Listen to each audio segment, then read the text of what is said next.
Hello, everybody. Welcome to another episode of the podcast. Tell me your story. This is your host, Chris Baker, and today's guest to share her story is Miss Dr. Iris Wright. Give it up for Dr. Iris Wright. Yeah! Woo! Yeah! Welcome to the show. Hey, how are you, Chris? I'm I'm doing pretty excited to good. be About here. yourself? I'm excited to be here. Nice to have you on. Yes, thank you.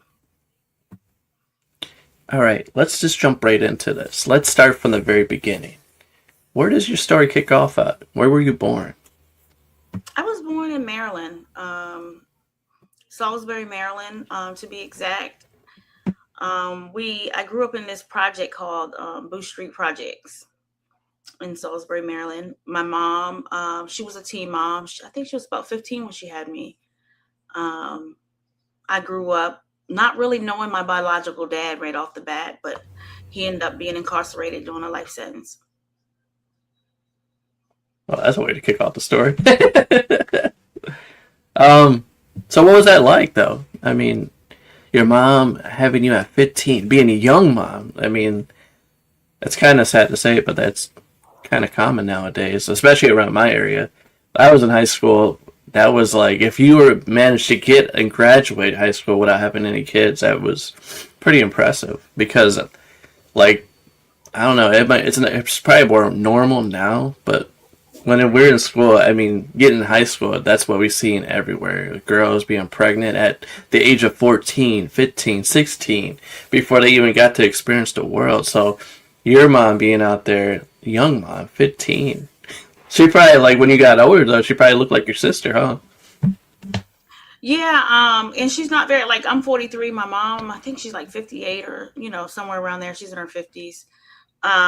And she's been through a lot too. So even though she had me early, my mom suffered for being raped and all different types of things growing up, foster care, all the things. So she was pretty broken. So, what was your childhood like? What was it like growing up? Mm, I don't know. I always had like I can't say I really had I think she like, really like protected us a lot. So I can't really say I had an awful childhood. Have we experienced moving different places? Yeah. Have we experienced some domestic violence and stuff in her relationships? Yeah, we have. But my mom, because she was a rape victim, I do think that she was very protective over us, on watching over us. She paid attention to things around us. So I can't say that I have been raped, so I have not. Thank She God. did educate us. She always worked hard. She was always a hard worker. So I think I got my work ethic from her. And she, she was a young girl, and sometimes one thing I did notice about my mom, she wasn't very affectionate type of mom. I think that's a big deal nowadays into parenting for the new age parents, but back then we could tell that our parents cared by them providing for us and the things that they did for us. But now kids don't seem to care about that stuff now. But so cause I've never really had my mom tell me she loved us or really hugged us, or she wasn't as affectionate. So that kind of took a toll a little bit later on, like, okay, my mom's never really done this. So but later in life she started, I remember when she first hugged me, or really hugged me. So I have just been raising my kids differently. I make sure I tell them I love them every day, and especially as growing up, and checking up on them and hugging them. You know what I'm saying? So that's like something that happens no matter what, here when they're home. So it was different, being raised by a broken woman, and as a kid you don't know all of why these things are happening. It was later when I got older to kind of find out, okay, something's going on with her. Because back then they were told what happens in the home, stay in the home, Mhm. um, type of business. So they have to keep all of that stuff to themselves, not being able to properly get healed or heal themselves. And now with people, women our age, we are taking care of ourselves. We're giving ourselves permission to heal. We're allowing things to happen so we can be different, you know? So we're not Yeah. taking a whole lot of different abuse and all that stuff now. So back then it wasn't like that. So that's what makes this my story so special to me, because becoming an author in 2023, being able gave myself that permission to heal, to be able to tell my story, um, doing anthologies and helping other people. I did not know that I was going to help my mom too. So it was kind of weird, our first anthologies, Injustice. We did a conference, brought my mom down. My mom resonated with some of the women, because we had women on the panel that has been raped, held hostage, all different types of situations. And my mom was drawn to those women. I think like a week or so later, my mom had wrote her book and FedEx me for the next book. So she's in Injustice Volume 2. So she started processing and healing that. And that's the moment when I was able to read all the details. So I knew some about what happened, but actually reading some of the details was bothering. I think it was harder than writing my book, I Yeah. had to type everything up, and I'm like, oh my God, this is going to be very, very difficult.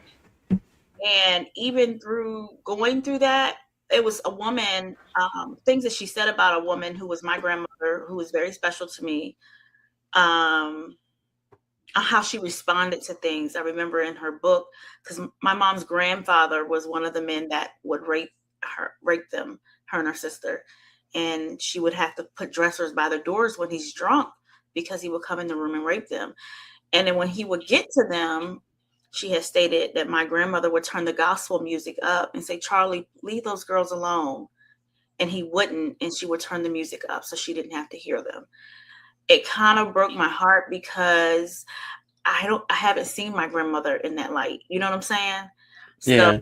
she took care of me, and everything. I've not had to deal with that when I was with my grandmother.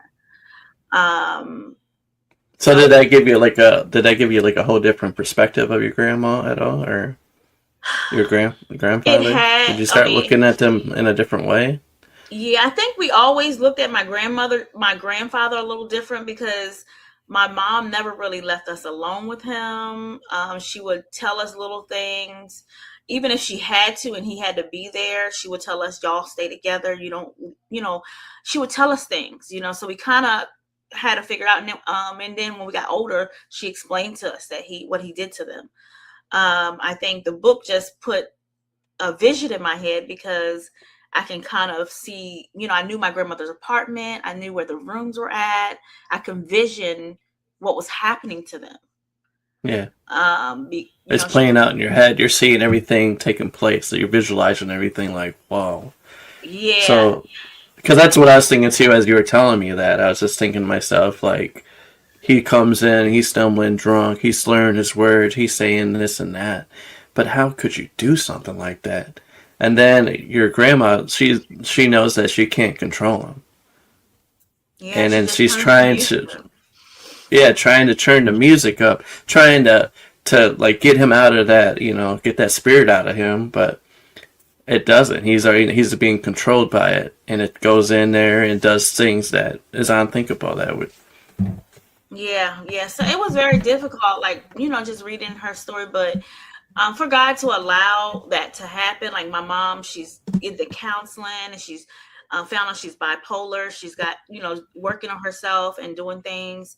So I'm, I'm just thankful that God has allowed my mom to be able to release some of that. You know what I'm saying? Instead of holding that in as long as she did. So I think sometimes us as children, we don't know all the back details. We only know that mom is not doing this or dad is not doing this. But we're not paying attention to all the other things, especially now with the kids. I feel like the kids now need more attention. They need more, what I'm saying? They need someone to coddle them a little bit, or they feel like what's the word for it? Like I have a 27-year-old daughter. We just had this conversation. I feel like she believes that I'm supposed to do certain things. Like I'm supposed to, even though she's almost 30 years old, she believes in her brain that I'm supposed to keep providing. I'm supposed to keep doing this. And we had to explain to her, no, my job is done. The things I do now is out of love, and you have to learn how to stand on your own 2 feet, because I mean, I'm not gonna be here. Ain't no May in it. We all gonna go home. So one day I ain't gonna be here for you to call, and you have to learn how to take care of yourself. And so now I think kids think that they're supposed to get these things.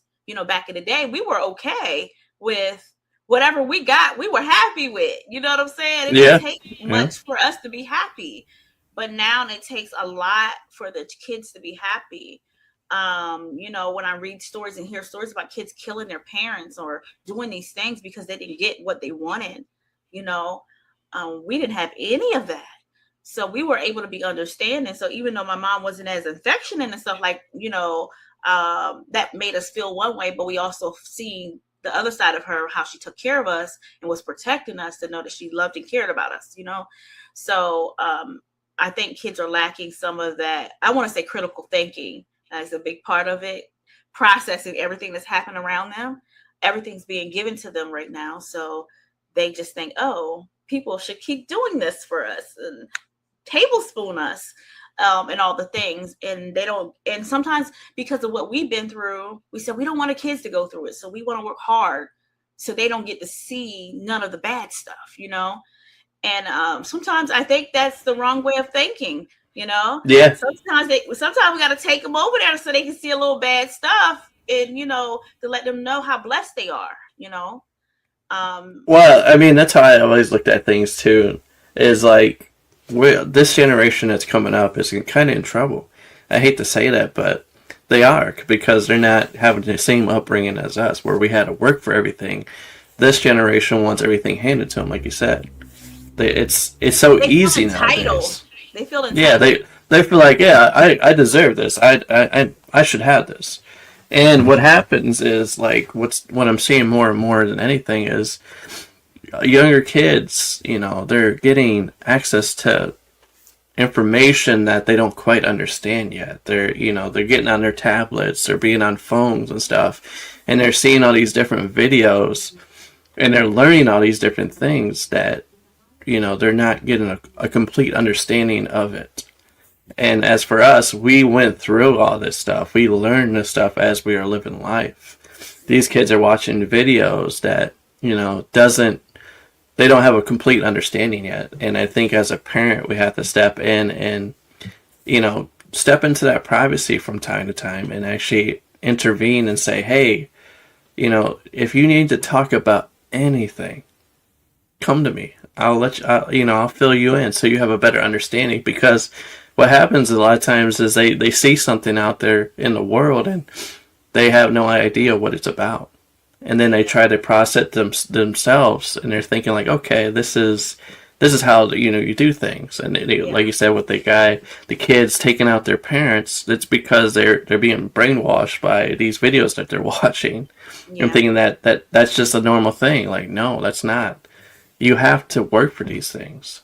Yeah, you have to work for these. This is we try to tell our son that, like, this is not something that we have to do. This is earned. This is a luxury to have. It's not something that we got to do.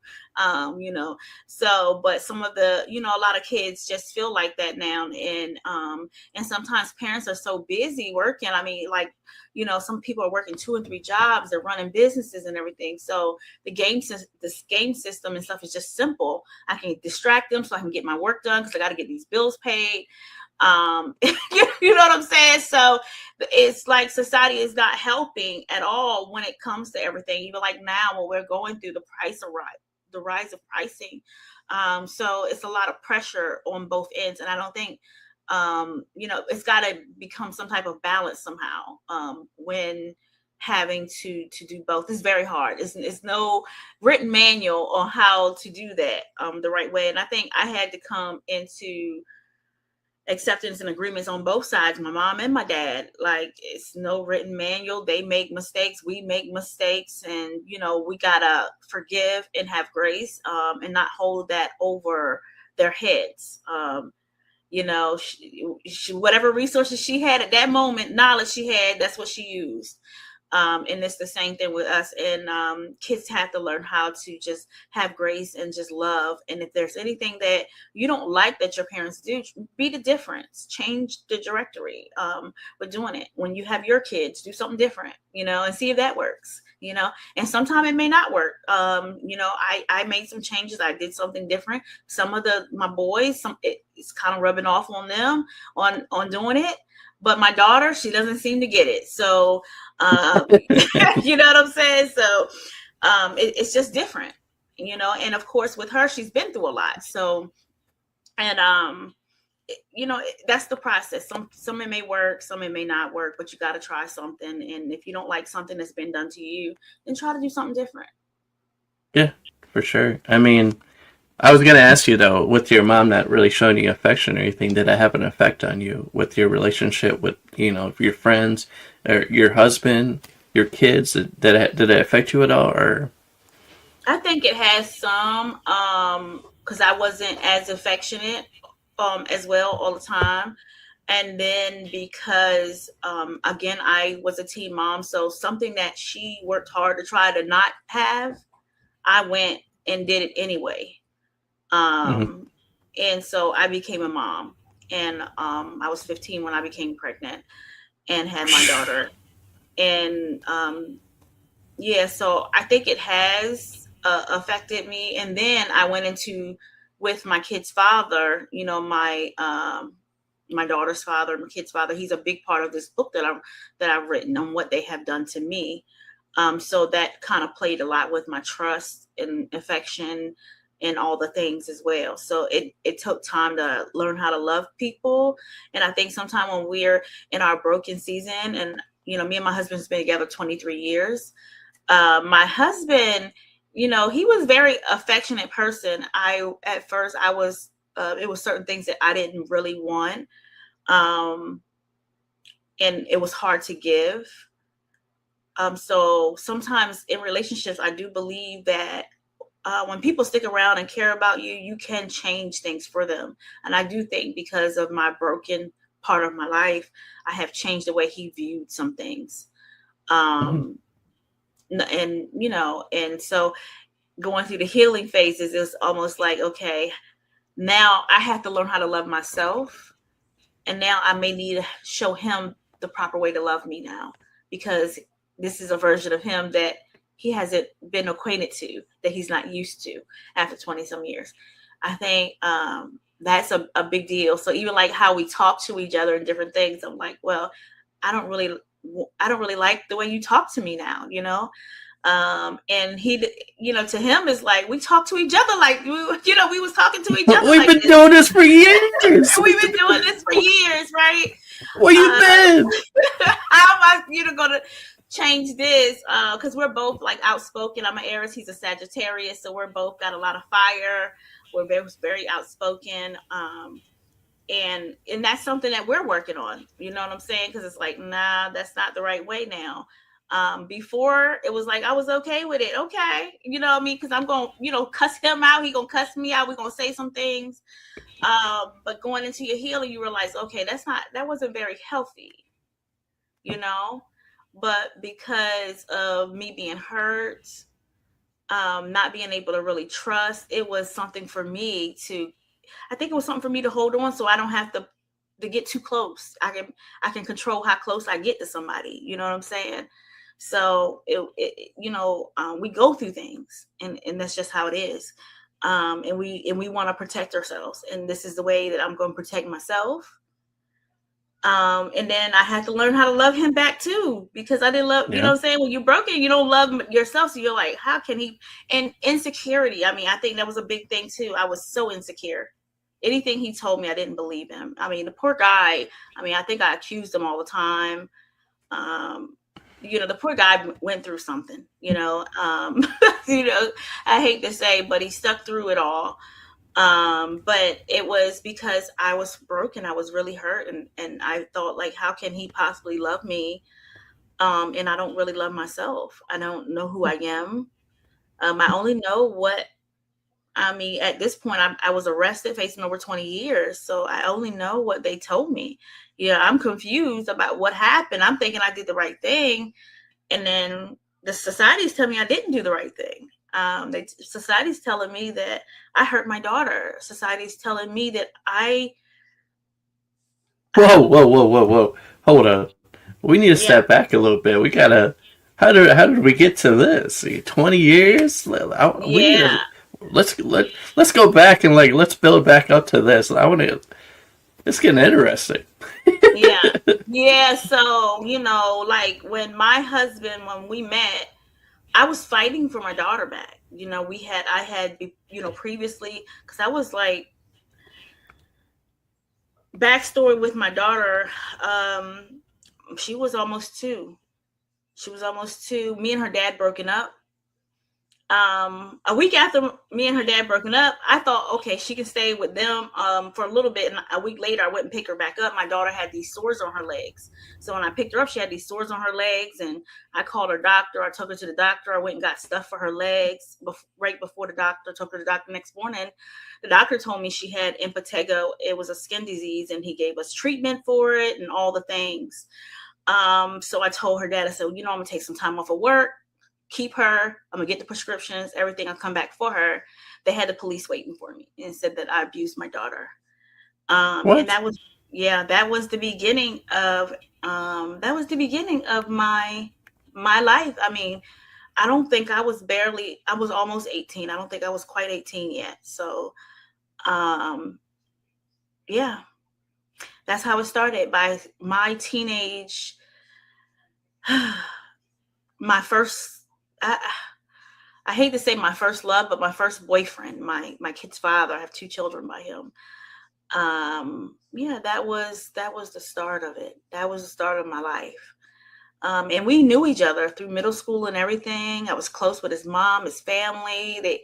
I call his family my family. We were pretty close. So I did not think that we would go. I didn't think that this would happen. You know what I'm saying? Like, Yeah. it was kind of weird. I was really blindsided.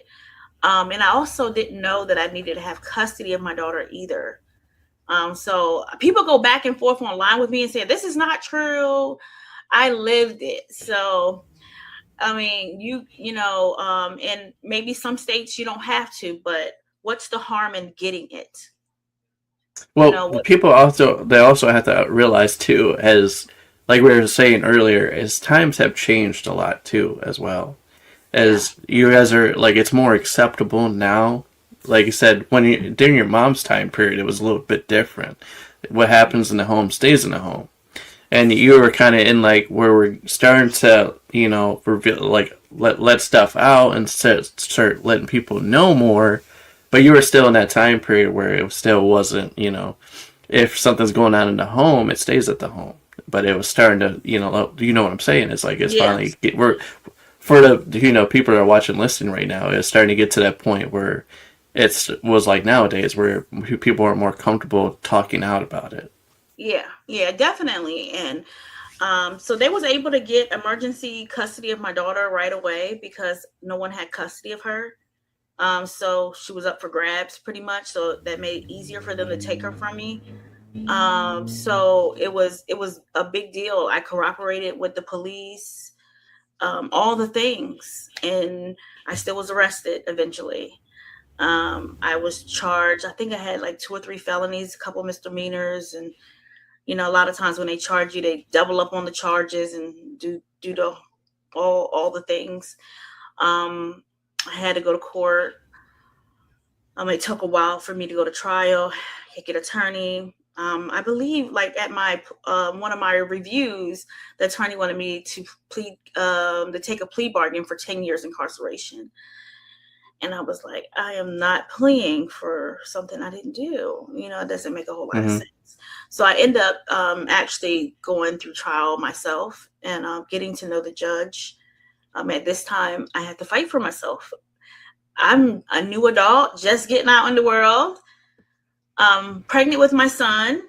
At the same time, we almost lost him because I ended up finding out in the middle of this that I was pregnant with him, and it was a lot. It was a lot to be able to deal with, and eventually, God worked.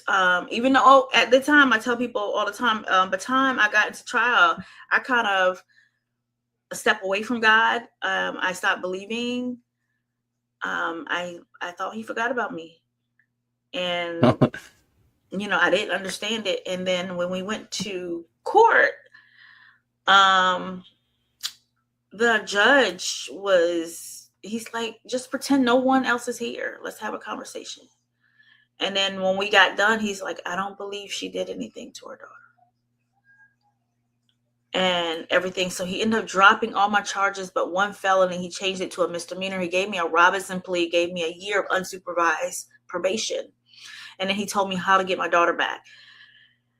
I was excited to go home, but it was something in me that was still furious because I'm like, he said he don't believe I did anything to my daughter. He still gives me a charge. I still have this charge.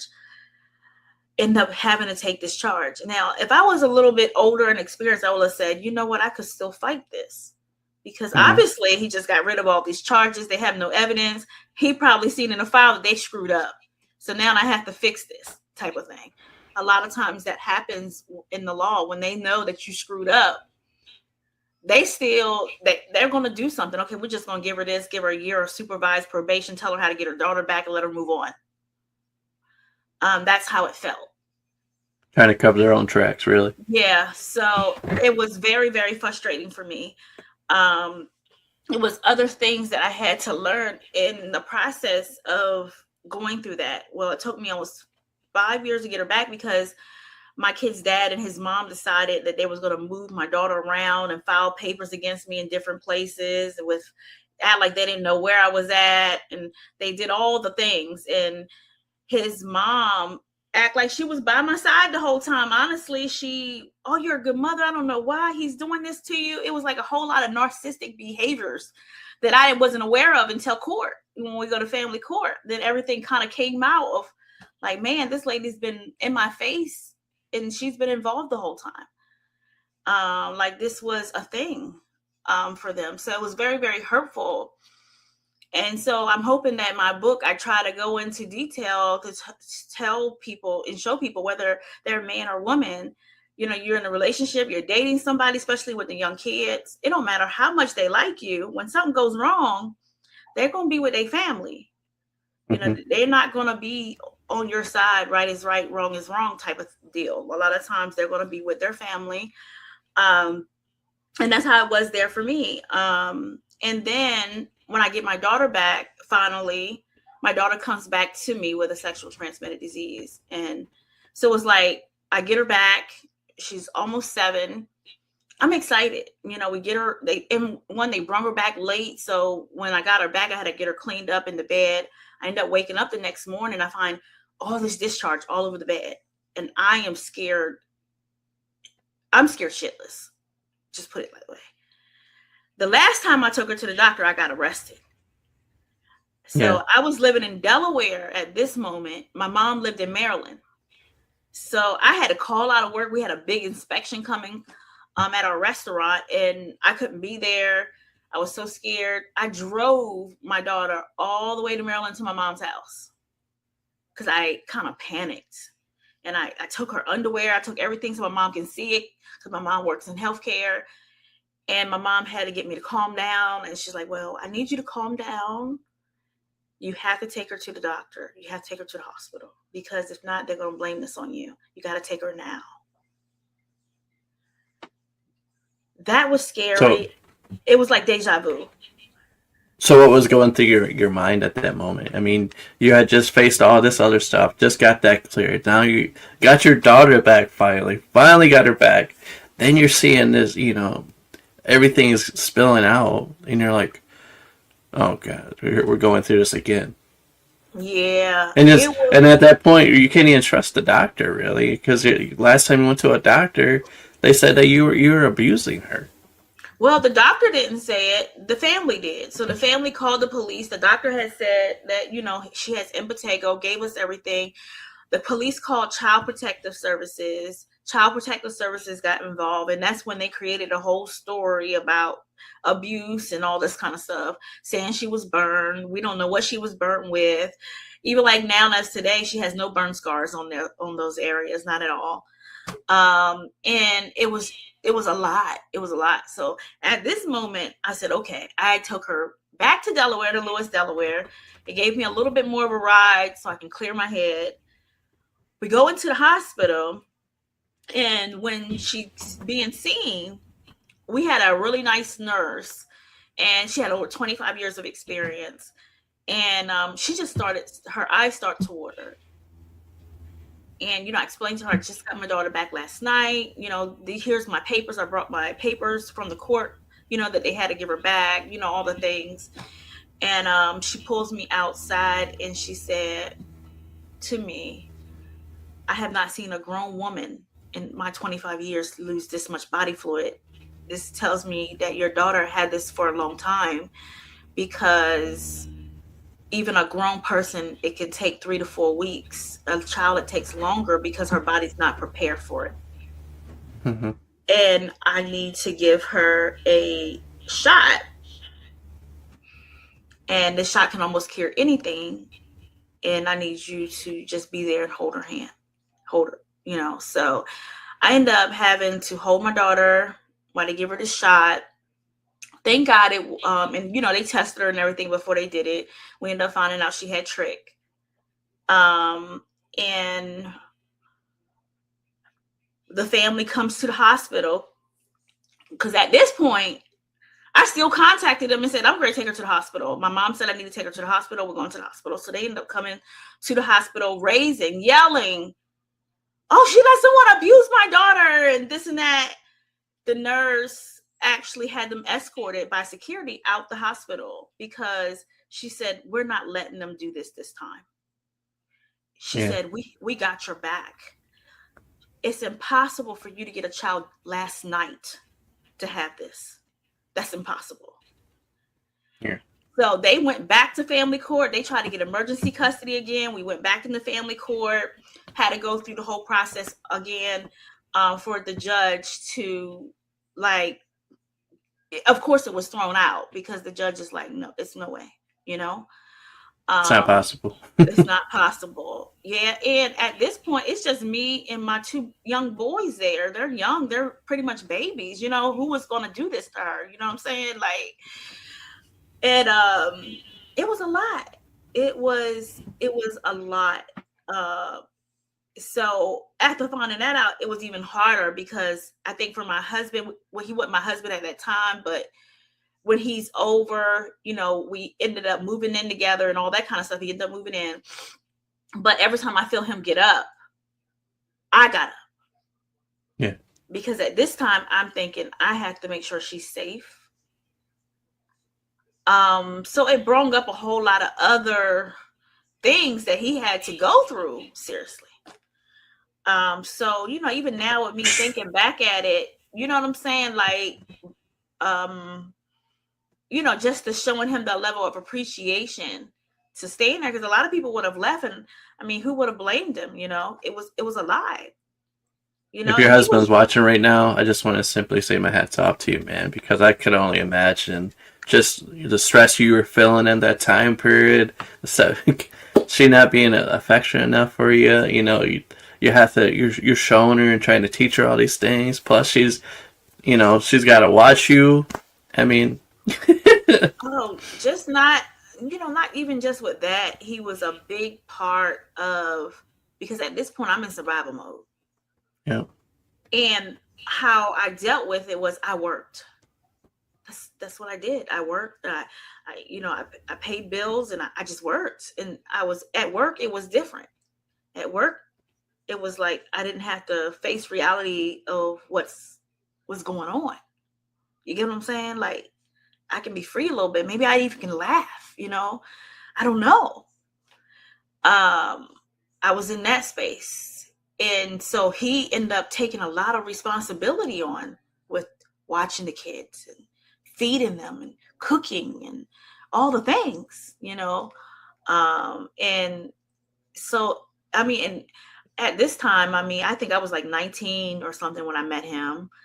So he's like 22, 23, so he's still very young, you know. You guys are both still very young. Yeah, we're still very young, and he took all of that responsibility on, which eventually, led him to drinking and different things that we had to go through a roller coaster ride. Um, it's a lot. It's a lot on your people, and people say, oh, well, I don't think people should be getting in a relationship in this type of environment. But when you're broken and you're um in survival mode, you're not thinking about all those things. You know what I'm saying? Like, you're not thinking about that. And honestly, I don't even know how I would have made it without him. So I kind of looked at it like God had him to me, because Hmm. I don't know I don't know mentally, you know what I'm saying? Like, I don't know. I mean, even though it was toxic for a while, but it was like, in some weird way,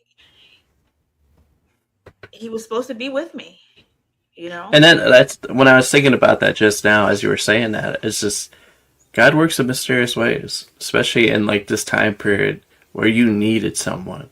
God knew that you couldn't do this alone. That it was stressful, you were battling everything, especially with your ex and everything. But you needed a partner. You needed somebody that could help you and understand you and guide you and be there for you. And this was just icing on the cake. Really, is the best way I could put it. Yeah, yeah. So it was just like so much. So so hopefully, like in the book, we're really kind of breaking down some of those barriers and things, and hopefully it'll get people to figure out what is their way of healing as well. Like, I went through counseling, I had anger management, I got arrested several other times, I ended up in maximum security prison. I've been a little bit of everything. Like, it took the judge telling me, like, if I see you back in here again, I'm gonna take the rest of your kids. you know um who helps you when you're dealing with all of this stuff being thrown at you?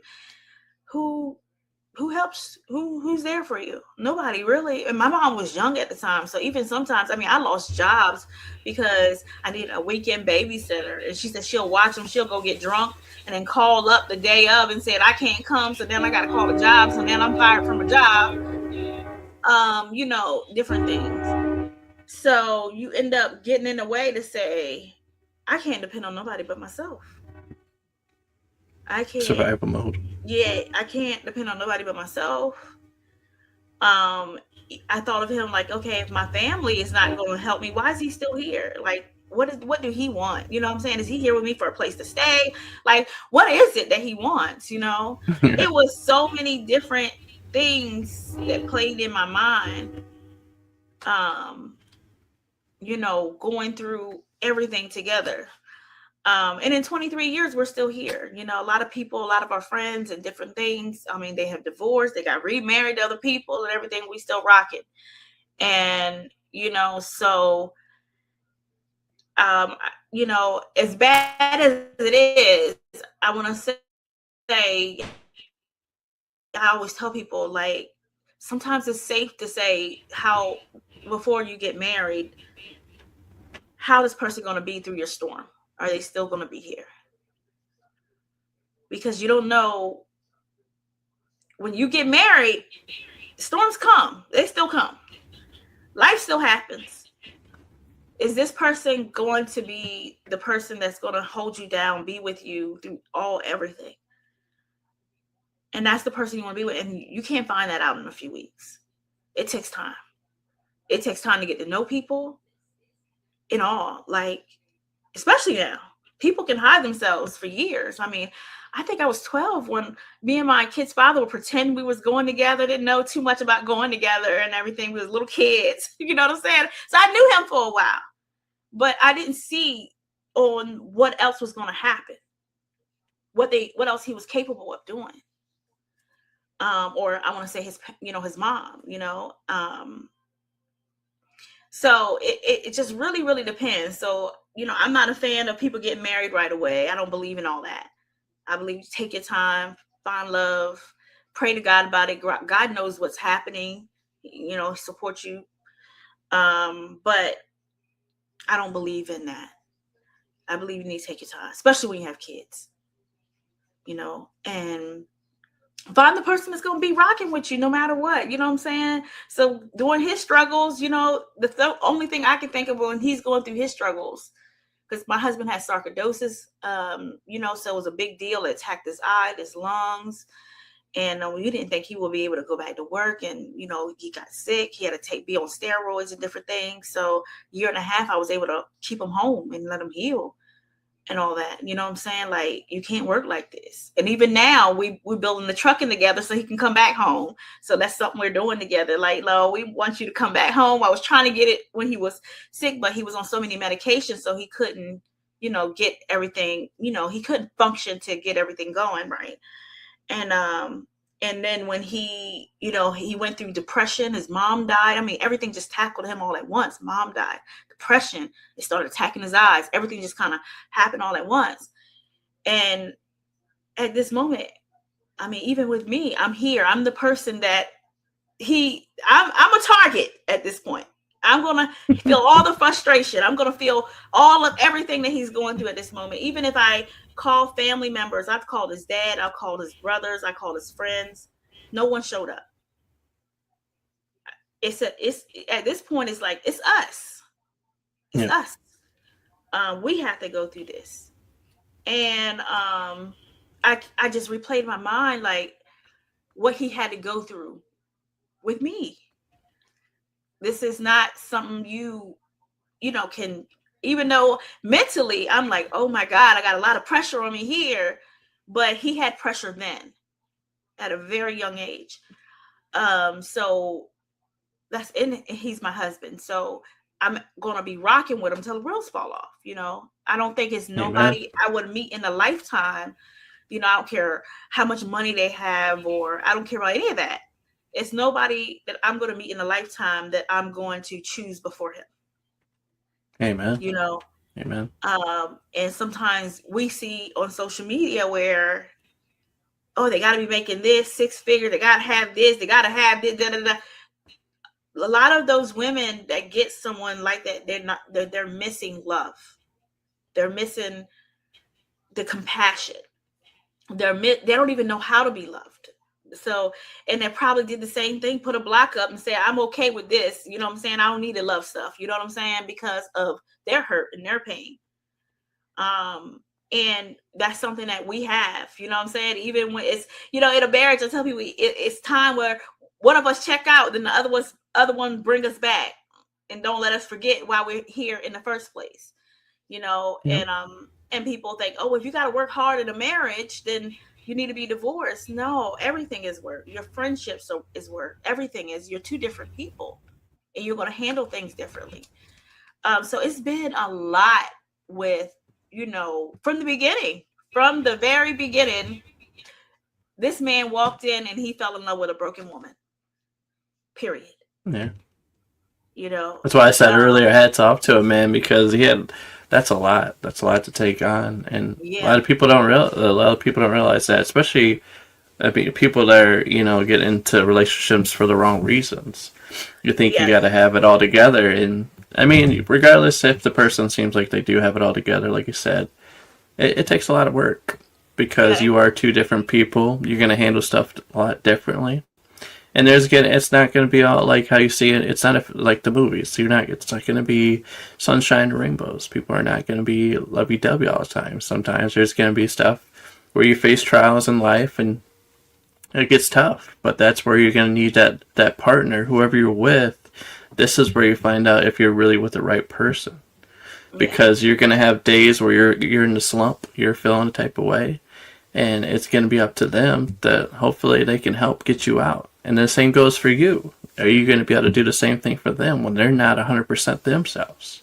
Yeah. And that's really where relationships work. And past, when you look in the past, you see your grandparents where they lasted and they've been together, married for 60 years. It's because of this very reason, because they've gone through trials together and they have grown stronger because of it. Yeah. Yep, definitely. So I just tell people, I just see things differently. Like now, like it's everybody's relationship is different. You can't be watching one person's relationship think this is how it's supposed to be, because it's not your deck of cards that you have. That's not the hand that you have to play. We have a hand. We have something that we have to play here in this game called life. You know what I'm saying? Yep. And you're going to have to move how what is being dealt to you the right way, and make the right decisions, the right judgments, and everything else. Healing plays a big part of it. Even going through the injustice with the doctor. It was a lot of weird things in this whole situation. So with the doctor that actually say, hey, your daughter has impetigo, he gave us the prescription and stuff like that. I even tried to get him in court, everything. He started ignoring our phone calls and everything. Like he wouldn't like, show up for me at all and he's diagnosed her. And he ends up getting on the news years later that and you might have, I don't know if you ever heard his name, but his name was Dr. Bradley. And Dr. Bradley was from Delaware, had a practice, and he raped children in his doctor's offices. So after I got through all of this and got my daughter back, the kids are in school, I'm cleaning up and stuff, and I hear Dr. Bradley's name and go and look at the TV and see a picture of him. I dropped and broke the plate that I was washing, because years they found videos where he was like in his doctor's office. He had a movie theater. He had all these things for kids. He was luring them in there, and he was actually raping these kids. And the first thing I could think of is calling that police station, because my daughter was one of his patients. But I was like, I've never left him alone with my daughter. You know what I'm saying? So I'm calling the family. Have y'all ever left him alone with her and everything? I mean, it was so bad that I'm not sure if something happened there. You know what I'm saying? When they was caring for her, I don't know. So that's that for a little bit. Seeing that kind of said, okay, could he have done something when they took him? Because his mom and them, they have no what can I say it with my kid's dad? He's the only child. His mom lets him do whatever. She doesn't pay attention to things. I wouldn't put it past her to leave my child in the room with Dr. Bradley. Just put it that way. That was something that said, okay, this makes sense to me. You know what I'm saying? Like, I'm trying to get closure. I'm trying to figure out what, what I'm saying? What happened? This makes What's sense. going on? What is What's going happening? on? Yeah. So going through the whole police thing, and it was crazy because when the officer talked to me and interviewed me and everything, because we actually got a settlement from all of that, and he told me, what you told me is what you told them all those years ago. The exact same story, the exact same thing. So he really wanted to talk to me, and they was going through the videos and everything.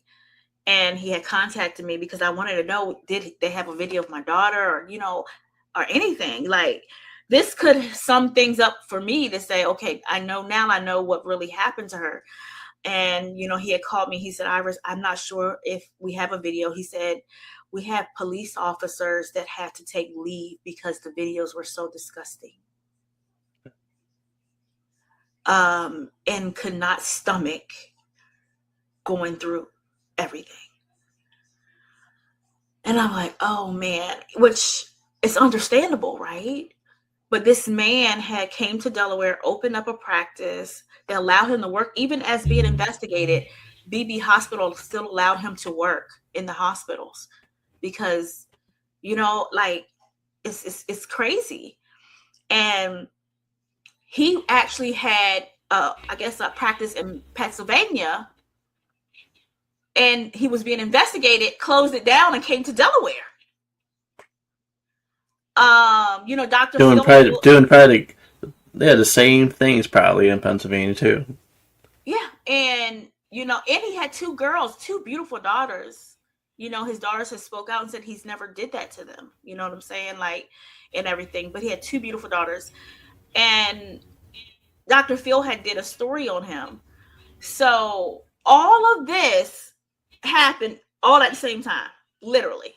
Like, everything was like, oh my God, is this even real? And he became my daughter's doctor for me giving birth at the hospital. They assigned him to us. And so I was like, okay, it's my first child. So, he can be her family, pediatrician, Hmm. and everything. And then after he didn't, what he diagnosed her with, he didn't want to help us out in court or nothing. I gave birth to my son in another state. And then years later, when I had my other son, we had him back at BB, and guess who was there? Him. And I had to ask the hospital, tell them I didn't want him to have nothing to do with my child. I already had a doctor and he was on his way. But this man were able to do this for for so long, do this to the kids. And again, I'm not saying that this is what happened to my daughter. I'm saying I don't know. I don't know if it was something that happened at her family's house or with this doctor. It was too much going on to even know. But we end up finding out. I have grandbabies now, so my daughter has babies, and we ended up finding out that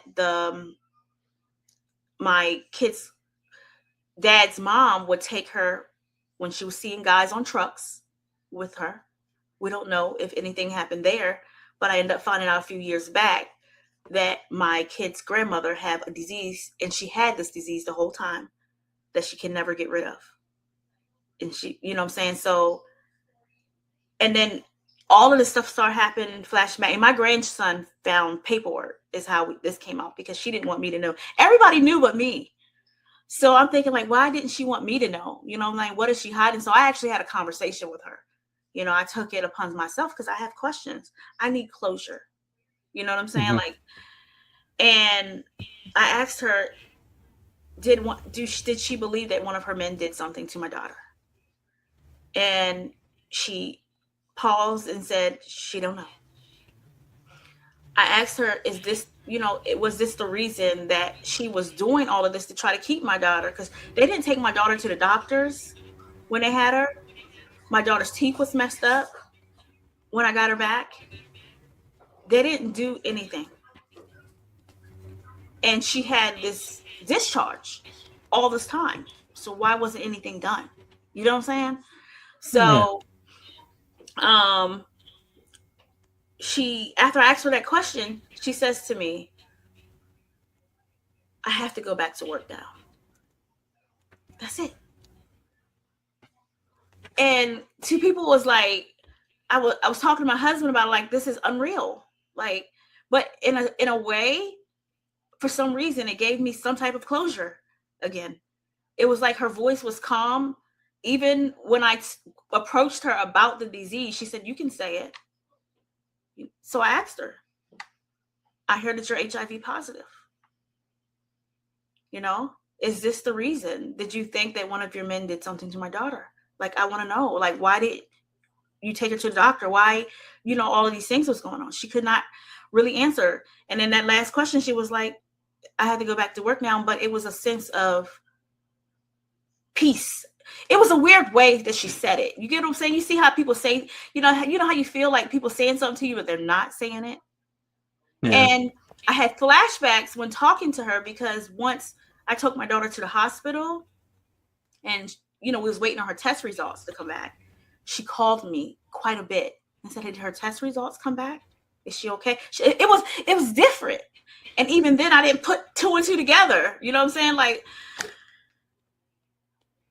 and I think when they did come back, and it wasn't that took something off of her. You get what I'm saying? Like, it took a release off of her. I'm Yeah. not saying she knew that her man did this. I think she got scared when she seen it. And Because yeah, it's just one of those where she had been dealing with HIV, and then being how could you even tell someone that you allowed that to happen? yeah. So I'm at this point, I forgave, and my daughter doesn't have it. You know what I'm saying? I thank God, because that's another, story into itself. When people ask me, like, when I started building my personal relationship, and we're still building with God, is the courtroom. He sent me home. so I can fight. I was able to fight for myself. Um, then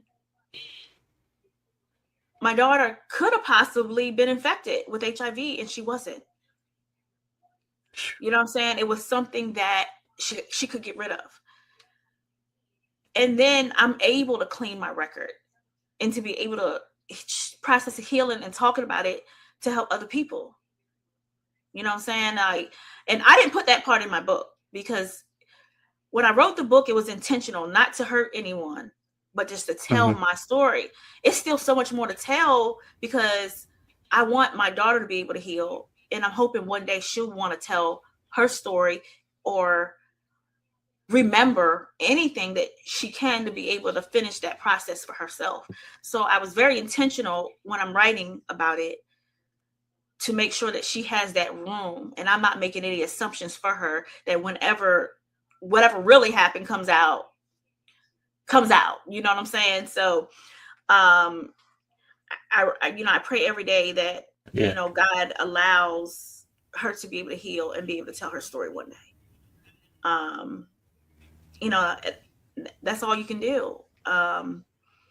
But my story can be like so many other women. I had women that faced me at my time of brokenness, and I mean strangers just talk to me about what they're going through, and it was so similar, and I had to turn away from it, and I had to say, I can't talk about this. I can't do it. I wasn't strong enough to do it. So I knew I had work to do on myself. And even now, if I tear up or anything, it's okay. You know what I'm saying? Like, I'm able to talk about it. I'm able to help people, especially young women. You got to think 17, 18, we're still learning. Our brain's still developing. We're still processing things, and all these other things are happening. So you want somebody that can be able to help you, to talk to you, to keep you saying, hey, I've been here and I can help you through this. Because it's a lot. I didn't see this coming at all. This was definitely a curveball. Even after we broken up, I thought that because we were, together, he was my first, we had a relationship. His family was my family. I thought that we were all still going to be able to be family. And even going through what they were doing to me in a sick way, I still acted. It was like the mind is a tricky thing. I was still calling his mom my mom. Someone had to bring that up. My husband had to bring that up to me. Like, why are you calling this woman your mom? I was so used to it. Mentally, my brain was still moving like we're family. Yeah. Like, my brain didn't process what was happening to me. And to some people, it's dumb. It doesn't make any sense. But for someone who's lived through that traumatic experience, it does. It's a point in my life where, when I was in counseling, they asked me, I kept telling her, she kept asking me my age. And I'm like, well, why do you keep asking me my age? And she gave me a calculator and she said, I want you to calculate. She said, where did that 3 years go? 3 years. And I'm like, I had to sit back and think, like, I don't know. Wait a minute. Wait a minute. Yeah, like, this is my real age.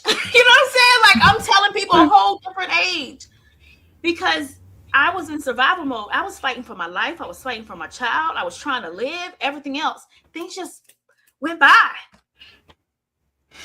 And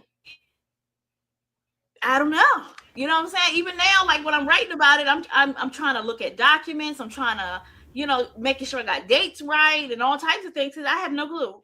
Some of the things I'm sure there's a lot of things in between that I just don't remember. And the counselor said, that's okay, because that's what trauma does to your brain. You locked in, you went in survival mode. So you were here in the flesh, but you wasn't completely present. Mm-hmm. So you were walking around in life, not being present. It's weird, but it happens, I guess. So I just want people to know that, it's not your fault we had to go through so many stages of healing, from accepting what happened to you, from learning to love yourself again, to forgiving the other party that did this to you, which is hard. You have to go through all of the processes, but you have to do it because you have to do it for yourself. It's not, sometimes we can't control what happens to us, but we definitely can control that. It's our responsibility to make sure we heal, so we can control that. And you have to get into that place where you're saying, okay, I'm tired of going through this, and it has to be different. And I don't believe that God allows you to go through these things for you not to help other people. So, He's that's building why building your testimony. building your testimony. So that's why a lot of things now, with writing my books and doing the anthology, I do an anthology called Injustice almost every year, getting people writing, talking, speaking on stages, telling their truth, bringing that out of them so they can be able to be effective business owners, be, people in the community that can help other people, be leaders, and all the things. And sometimes we look at everything, especially on social media now, everybody looks like they have the perfect life. And nobody has a perfect life. That judge had been through some things, everyone has a story. It may not be the same story, but it's a story, and it was a bad time for them. So I think we have to get back to reality, that is what happens, and stop living in this bubble and fairy tale, like everybody just has this perfect life, and trying to make it. Everybody's going to want to be a millionaire or whatever. I tell people all the time, because young people, they see it. And I just had to tell the young man the other day, I said, all that stuff you see on social media ain't true. Half of the people on there that's yelling that they're millionaires, they're still trying to pay their rent. They're trying to figure it out. Some things, people give you this persona of, some people just speak things into existence. I met people, and I know, and I spoke to them like, why are you posting that on there? And they said, hey, I'm speaking it into existence. But you don't realize people are watching you. Yeah. It's not cool. It's not cool at all. So we have to take control of our lives, and we have to make the best decision for us. But it's not just about us, because whoever God assigned us, we take part in that. You know what I'm saying? I tell people all the time, if I don't heal and I don't do what I need to do, the people that God has assigned to me, they're delayed. So you have to do what you need to do, and we can't stay where we are. But how you start out take this journey doesn't mean that's how that journey is going to end. You can be, Amen. So sometimes we get stuck there, and we just think this is the way life is gonna take us, and we have to take the ride. Even entrepreneurship, so I tell people I embrace the good, the bad, and the ugly. You know what I'm saying? Like, I knew what I was going into when I got into entrepreneurship, and that's the same thing with life. Don't live in a bubble.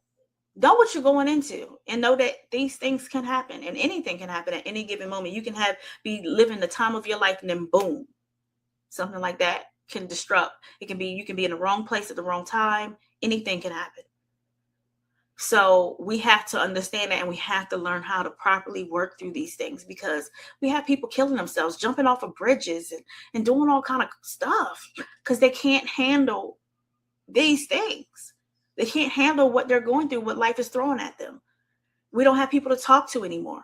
I used to have old women in our neighborhood that could pour into me. You know what I'm saying? If something ain't right, they're going to get me all the way together. I never thought about disrespecting those people. Now our kids disrespect those people. Like, I never thought about it. You know what I'm saying? Like, and they be talking up to you. Why do you think that is, though? Why do you think they disrespect the people that they could be, like you said, pouring wisdom into you? I believe that the life that we have now, everything's so bluntly out in the open. So kids are walking out with this vision of who they are, what they're going to be. They're untouchable. You know what I mean? Even, when my kids were growing up, I've seen some of this coming, because I remember my son coming home from school one day, and he said that the teacher told him that if your mom or your family parents put their hands on you, you call 911. Or they do this to you, you know what I'm saying? You call 911 and they will be arrested and blah, blah, blah, blah, blah. So now we had the state that came involved, and not saying for good reason, because you have parents that went too far. You know what I'm saying? They just went too far. But you have parents that are afraid to discipline their children because they don't want to go to jail.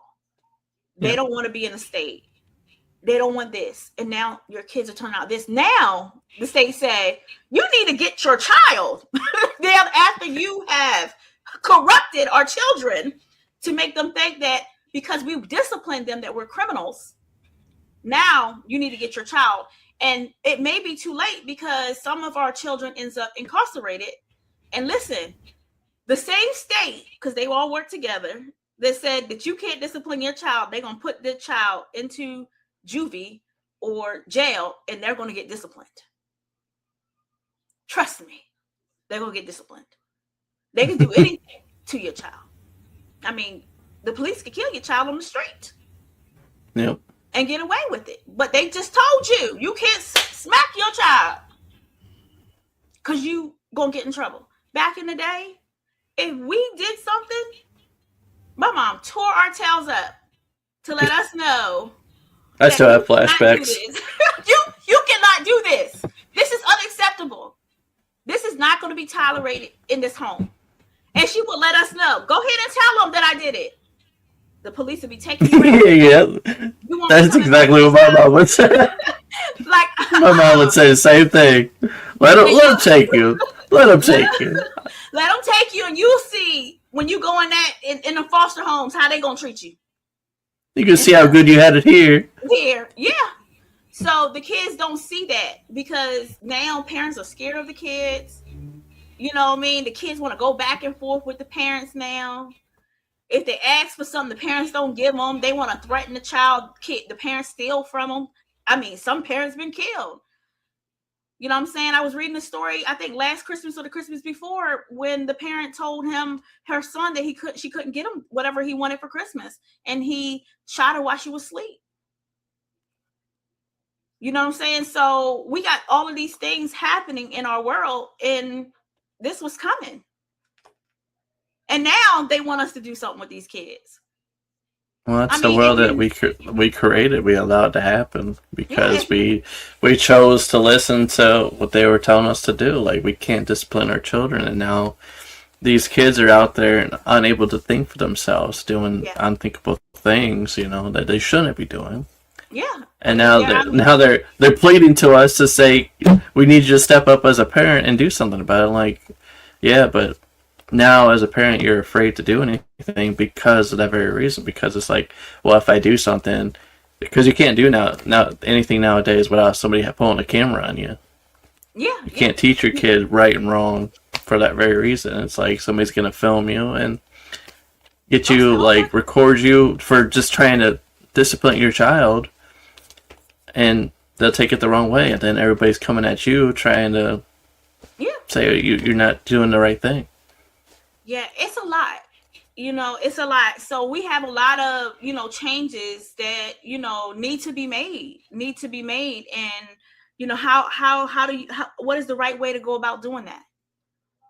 You know what I'm saying? Like, what is the right way to go about doing it? Even in the schools, they say, well, the parents, we took our son, our 10-year-old, he's out of school. So we homeschool, and that works effectively for us, but when we homeschooled him, and then we put him back in school because we want him to have the social skills and different things.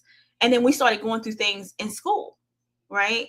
And he's pretty smart. So he's pretty outspoken. We always talk to him. So we always find out about his day, all the things. And it was problems he was having in school. And the schools get to the point where they don't really want the parents. I mean, the woman was talking to me like, okay, he's doing this in school. He's acting out. He's talking to his friends. He's doing this and that and everything in school. But sometimes this happens in single parent homes. I mean, they automatically have all these judgments. I mean, they just tell you things about yourself. So, it was a time and period where I would say, well, who's in a single family home? They telling me that my son is. I said, well, really? I said, me and my husband lives together. We've been together 23 years. I don't understand where you would get that from, And we find out that, and this was third grade, because we had an incident where he was wanted to have something for their birthday. And I said, well, maybe we could get the parents together, get y'all together outside of class, get their phone number so we can contact them. That way you don't have to be playing and stuff in class. The teacher calls me to the office, and he's in third grade.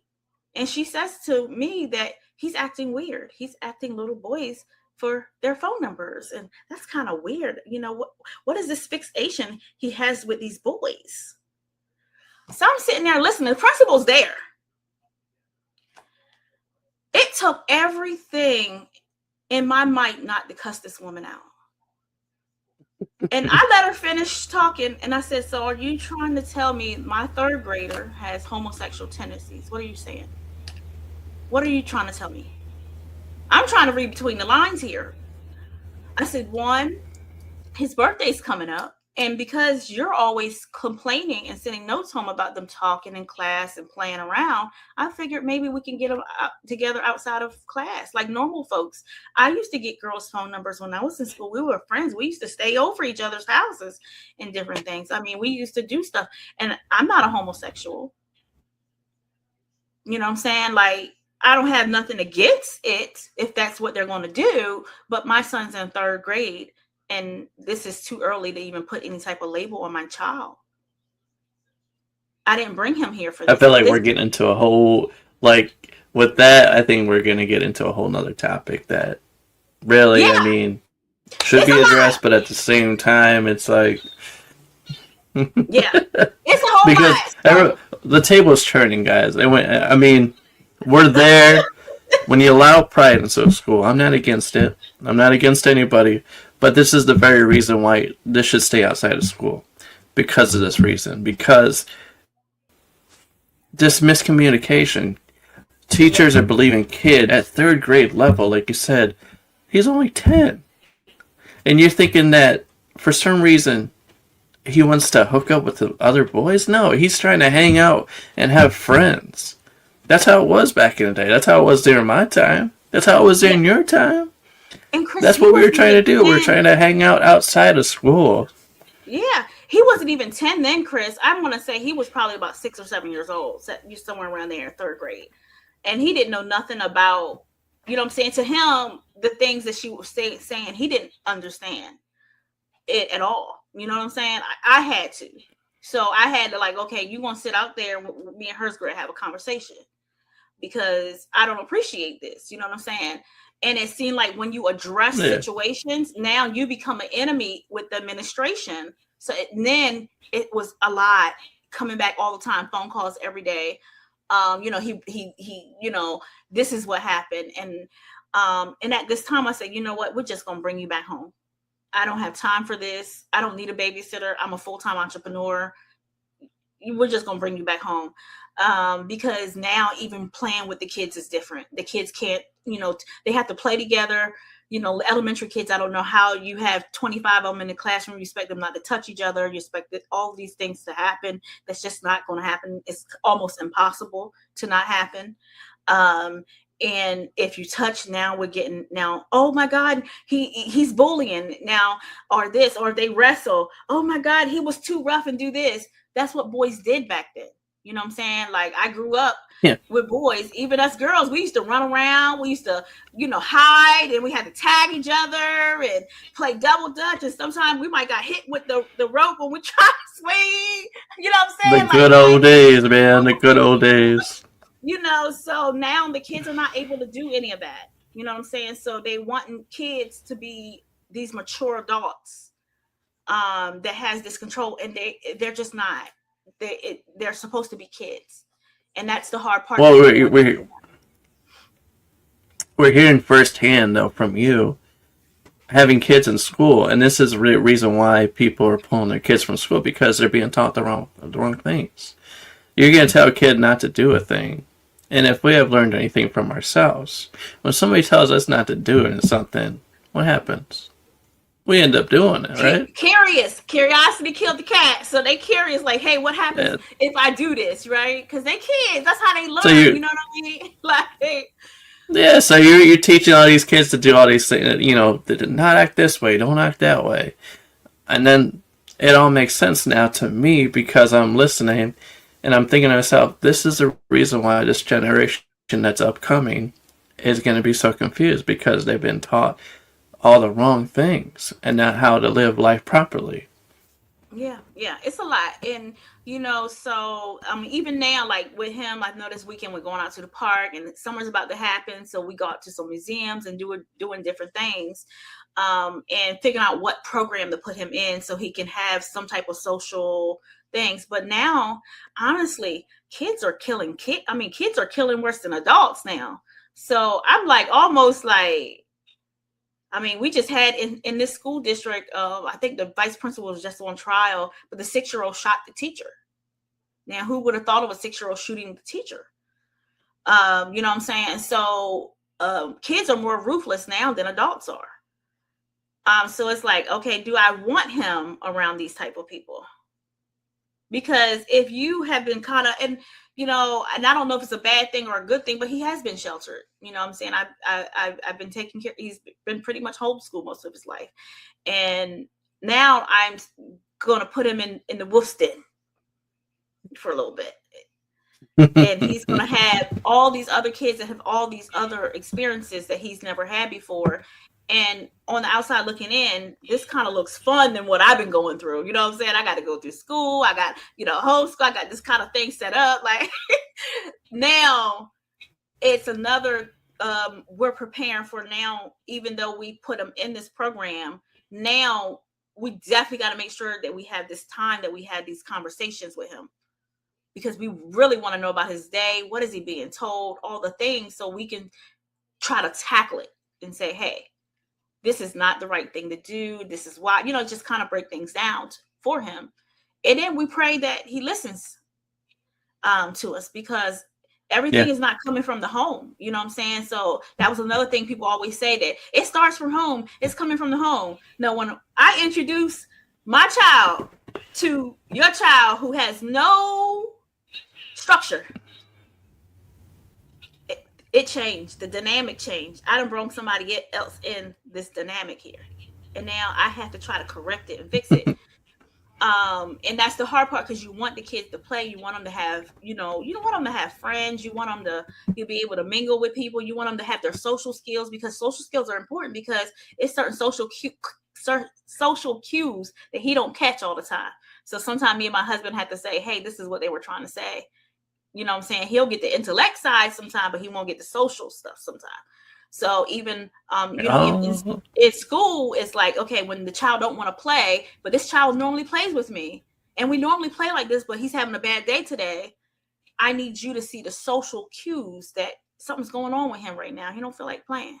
You know what I'm saying? Yeah. So to them in school, oh, he's a bad kid. He's harassing this child and everything. No, he didn't get the social cues, because again, we're trying to acclimate him to this new part of his life. He doesn't have another child here. He's the only child here. All my kids moved out of the house. They're grown.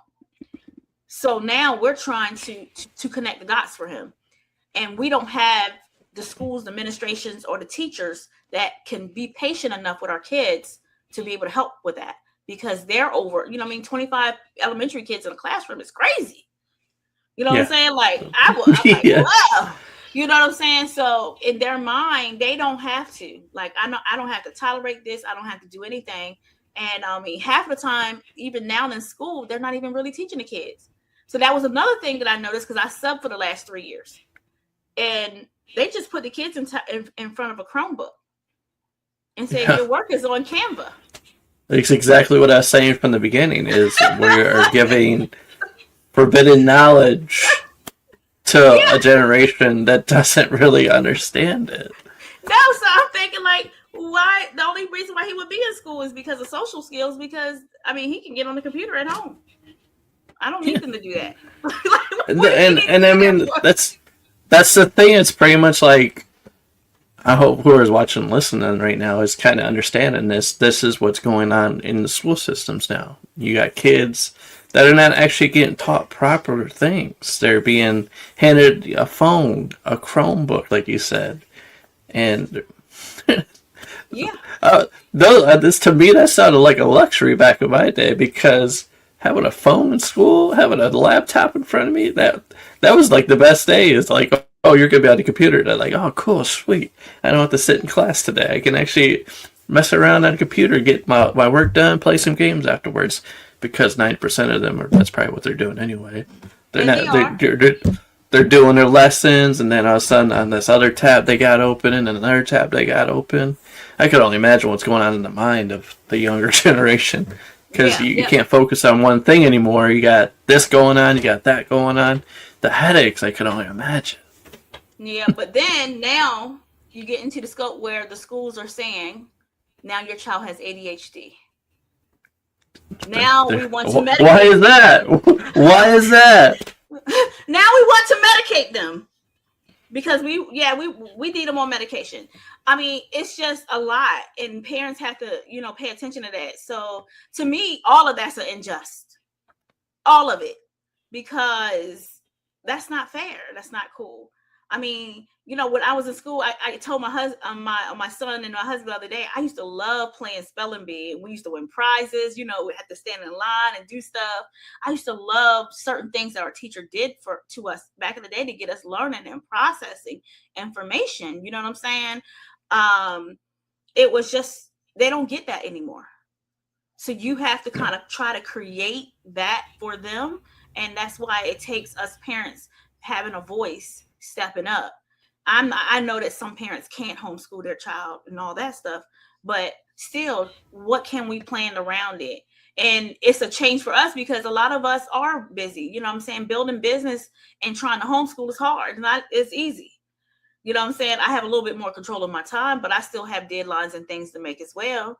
But you make it work. You have to say, okay, this is the system that we have going on, and this is what I needed to work because my child needs it.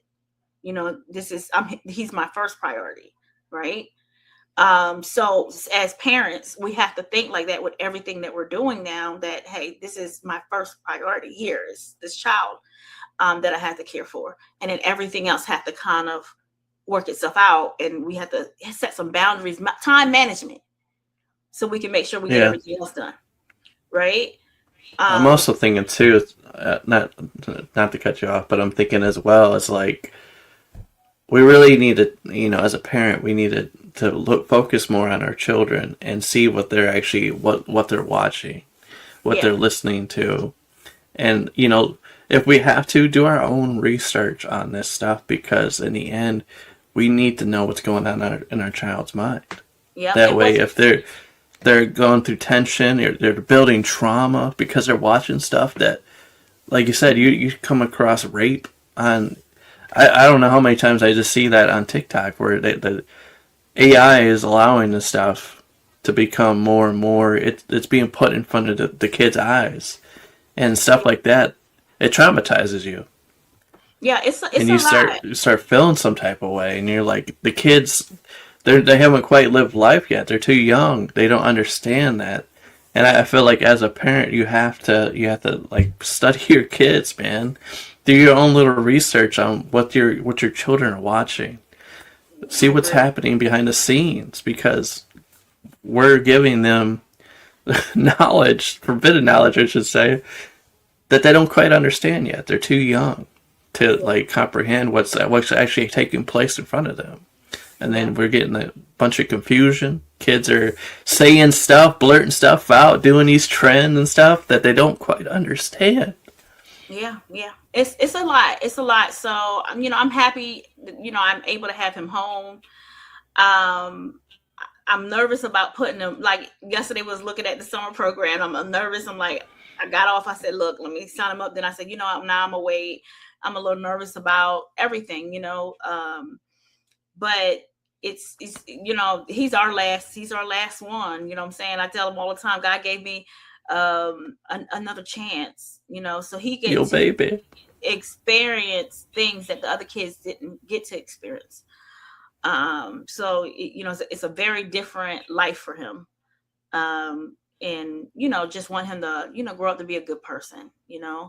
Let him have he has mother and father that cared and loved him. Not saying that no one else doesn't, but sometimes we just have to pay attention. And I think with him, I was able, because before, when the kids were in school, I was in survival mode. I didn't really pick up on everything. Now I'm able to pick up on everything and saying, oh no, even like now, in elementary school here, because the 6-year-old shot the teacher, they have to wear clear book bags. They have to walk through a metal detector and be checked down, almost like it's prison. And I'm like, nah, we're gonna go ahead and pull him out, because we're not gonna do this. And I understand the precautions that the school has to take. I really do.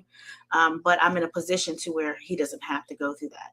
So I just, parents anyway, make sure you showing up when your child is telling you something. Ask them questions.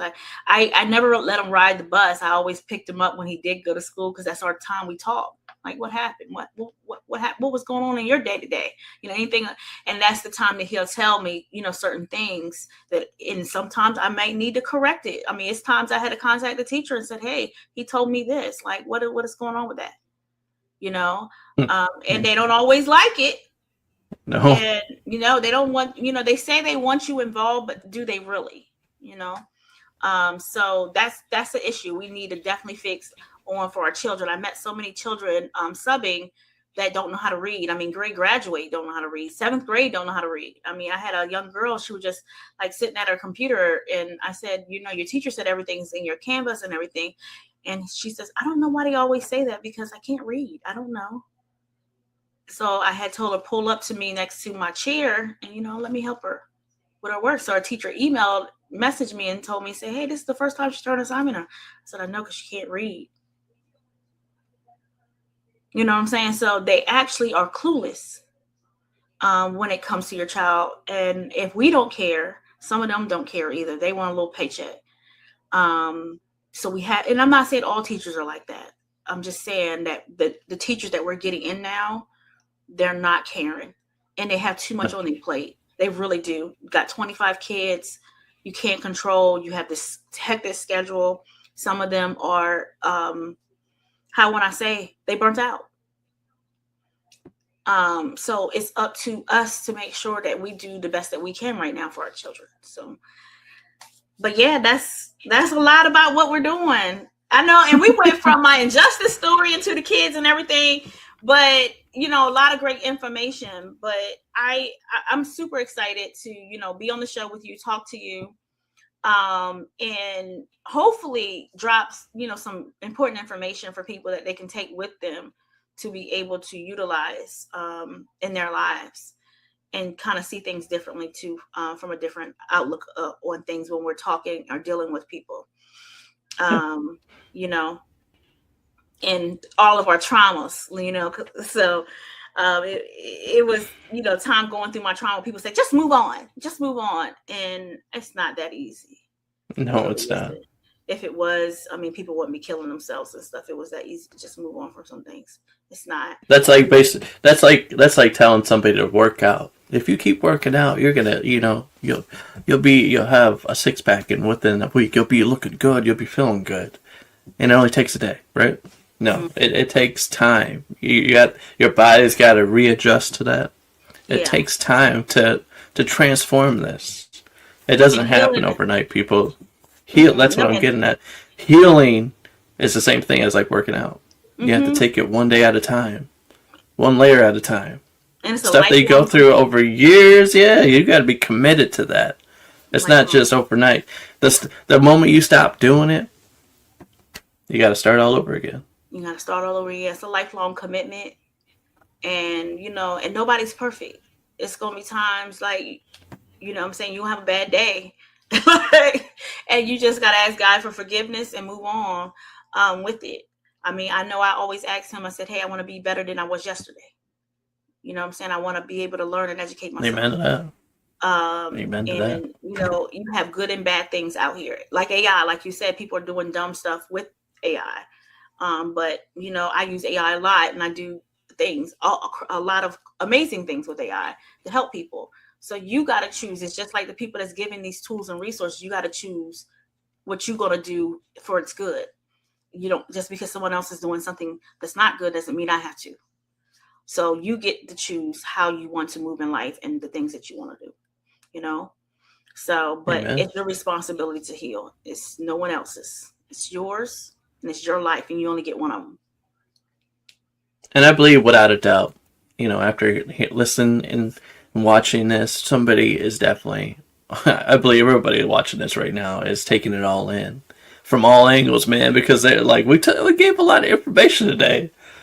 And I know for sure, man, they're going to be like, I wasn't expecting all this. I was expecting to just hear a story, a testimony, but that's the beautiful thing about this platform is we get to talk and we get to flowing and we get to opening like stuff that people really need to hear. And that's the beautiful thing about this platform. And I mean, what I like about doing this is, like you said, we become distance from each other. And I want people to take this platform and see this as like, me and you were just strangers at one point. But now after being on here for almost, well, an hour and a half now, we feel like we've been friends for a long time because we opened up to each other. Well, started to, actually. And that's what I want you guys to take from this is that person that you're walking by right now, don't be afraid to talk to them. We're living in a time where we're becoming strangers. We're becoming distance from each other. And we need to get back to connecting on one-on-one again. And showing the world like we're in this thing called life together. Everybody is dealing with something in their, something's going on in their world. So take it easy on that person. And what I loved about the earlier days in our upbringing is we need to start influencing our kids again. Start teaching them lessons. Like we were taught, like everything I remember watching, movies, TV shows, there was always a lesson behind it. Mm-hmm. They would teach you, like, this kid is being bullied. Kid gets pulled out of school. All of a sudden, the kids are wondering, what happened to that kid? There was a lesson at the end of it. That's what we really need to get back into with our upcoming generation. And we need to... Technology is a double-edged sword. I'll admit that because it has its good, because that's what we're doing right now. This is the best part about it, is we get to connect from all different parts of the world. And then there's also the bad, where you get distracted too easily. Your attention span gets so I can only imagine now TikTok where everybody's like, oh, 5 seconds, like that was awesome. Swipe, swipe, swipe. But yeah. I think really in teaching, we need to get back to like textbooks and stuff. We need to pull the computers from the school, use it only for a certain period of time. That way, kids are not in 7th grade not knowing how to read properly. We need to actually get back and get our heart back into where it needs to be, teaching properly. That way, when the time comes, these guys graduate, they know what they want to do in life. They understand how to live life. Yeah, and we need that no child left behind stuff gone. Like, that's crazy. Some kids have to be, some kids learn slower than others. And, and if they're not getting it to move to the next grade, you're not doing them any justice, by saying no child left behind. Because, if you look at it, you left them behind. Because what they're going to do, you did. You really left them behind. So, figure out something else. I never understood that. I seen that coming when my kids were growing up. Like, no child left behind? Like, what what did that mean? What does that even mean? Yeah, so, if the kids is passing and they're doing where they're supposed to do, they go move up. If they're not, and not doing what they're supposed to do or not to their reading levels and stuff, you might need to hold them back so they can get it. Because sometimes it just takes people a little bit longer.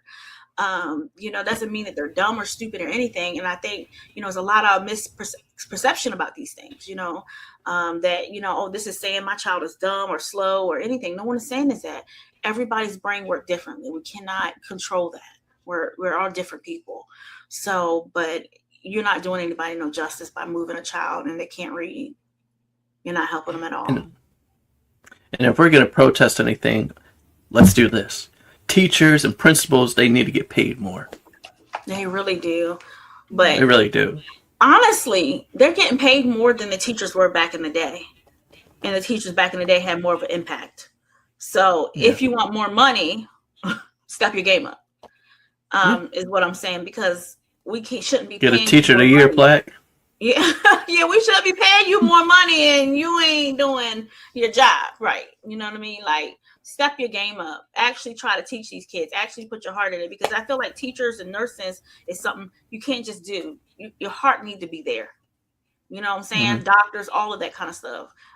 So, step your game up. And a lot of times, like, I had teachers that would take time out if I needed, you know what I'm saying? I had teachers that I was out for a little bit. They met me at a restaurant on the weekend Yep.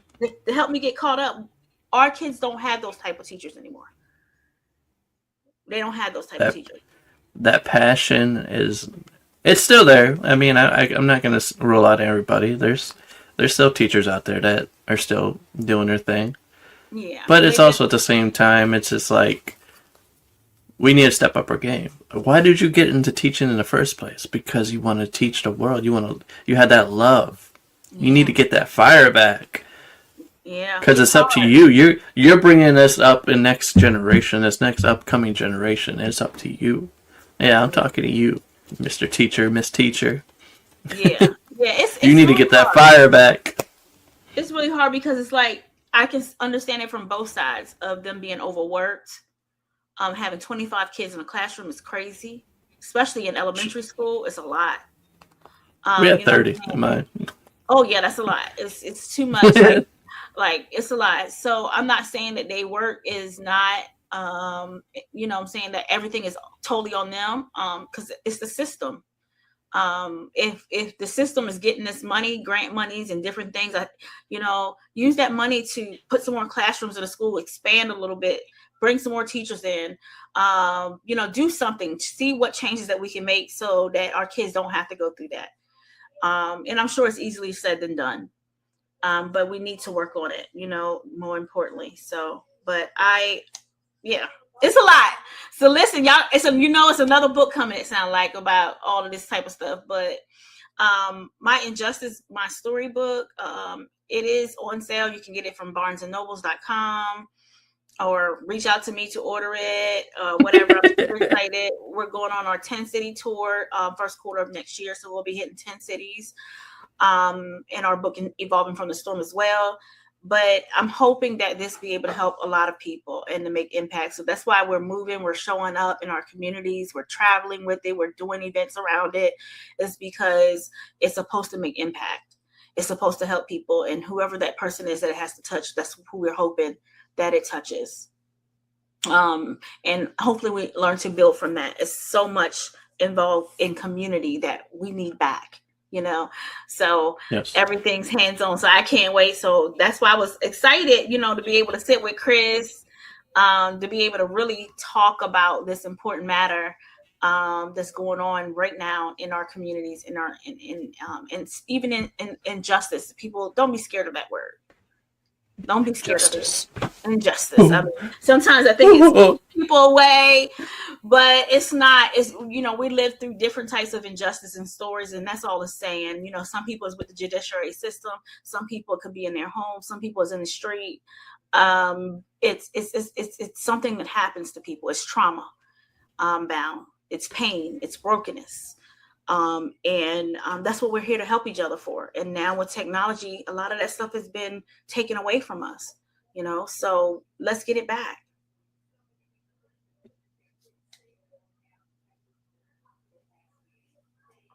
Amen. Amen. Amen. As we begin to thank you for talking to me on all different topics. I think we covered a lot. I think, We did. I know We you did. did. Don't lie. We did. We talked about a lot of stuff on here. I know you guys all enjoyed it. But, like how I always do, let's wrap this thing up and simply with 3 questions. These last 3 questions. I know I've been asking questions left and right. Get off my case. Okay, for the first question, what is your favorite color? Green. Green? Is there any reason? Green means restore. Green means refresh. Green means money. Green means um, new life. It's one of those things in our environment. You have grass, trees, all that green. Life. Yeah. I love it. Life. Beautiful. Mine's ruby red. I just love ruby red. I just love how it looks on cars, shirts. I mean, I've always been a fan of My it. son's favorite color is red. Like he loves Ew. red. Ruby red. Mhm. Ruby red. Okay, for the last two questions, I'll pass the microphone over to you and allow you to be the host and ask me some questions. Just two. Okay. What inspired you to start your podcast? Being on the go. I mean, when I first got out of high school, I traveled a lot, and I wasn't afraid to talk to people. So when I'd be on trains or planes, just being all over the world, or even at a restaurant somewhere, I've always had this gift. I've always had this gift where I was able to just talk to whoever, and most people they tend to open up and share their stories.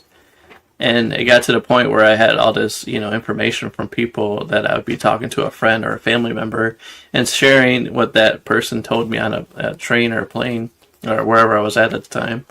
And they would look at me like, that can't be true. No way somebody's going through that. Like, no, yeah, there's somebody that's definitely dealing with that. And for me, it's knowledge that I've taken in over the years. I'm like, dude, I'm taking this on, and the wisdom I've gained from it, so that when that situation arises or somebody I know that's going through it, I know how to talk to them about it.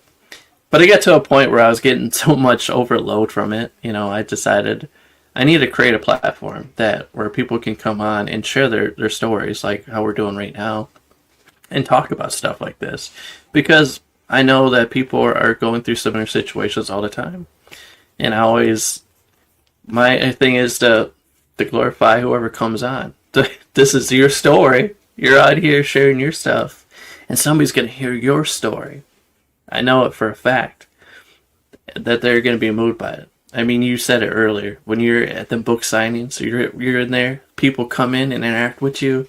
They're like when you write a book, people come in and talk to you about it. Like, yes, I was going through the same thing, but now you're doing the same thing, exact same thing on the platform, and you're sharing it to the world, and people are hearing this and receiving it, and they're like, I'm not alone, and it takes that pressure off of them. And that's the beautiful thing of that. I get so many people that thank me or want to connect to whoever that I had on the show, that let them know, like, hey, that really helped me where I'm at in my journey right now, because I'm in the same boat as they were at one point, and hearing their story gave me that fire I needed. And hearing that, it gets me every time. That's why I love doing this show. Yeah, I agree. Being able to connect with people right now is major. So thank you for building your platform as well. My next question is this: do you plan on writing your book? I will. I am a writer. I will. Um, I will write my. Oh, but see, and for people that are watching, listening, even you, I have, and like I said, when I was traveling, I wrote a lot. I have journals that I have lost. They're out there in the world somewhere that people are reading stuff that I had my own stories. People are getting a taste of my stuff that I wrote. Stories that I began writing, journals that I began starting. I have hundreds out there in the world. So if people have come across ghostwriter or whoever, if you look in the back of that notebook or somewhere in the middle pages, I always like to sign it, just in case I ever lost it for that reason, to prove like, yeah, this is my work. But yeah, eventually, I was thinking actually recently that I was thinking about taking everybody's stories from the platform and actually putting it into like an actual book and then selling that too. yeah, But I would have to get you guys' permission first. yeah, definitely. That's actually a dope idea. With our show, Real Talk with Iris, we have our magazine that we're doing, where we're putting people stories in being seen, and then I'm doing an anthology book with certain ones, stories that I pick out. Right now, we write blogs about them and different things of that nature. So if I see information, we do blogs and all that kind of good stuff. So it's really, really nice to be able to take the information that's coming on our show and help expand them to be seen on different levels. So big marketing thing. So I'm excited, but yeah, they were my questions. And hopefully you'll Amen. write a published book. Um, Oh yeah, I will. soon, and kind of travel around with the podcast and everything. One thing that I am learning about becoming an author is things happen quickly. I Very became an quickly. author in 2023. I wrote a lot of different books. I did a lot of anthologies, and these two books here is my first solo books, honestly. And I love anthologies. But I said, let me, go ahead and get my story out here so people can actually read the whole story, because the anthology don't tell your whole story.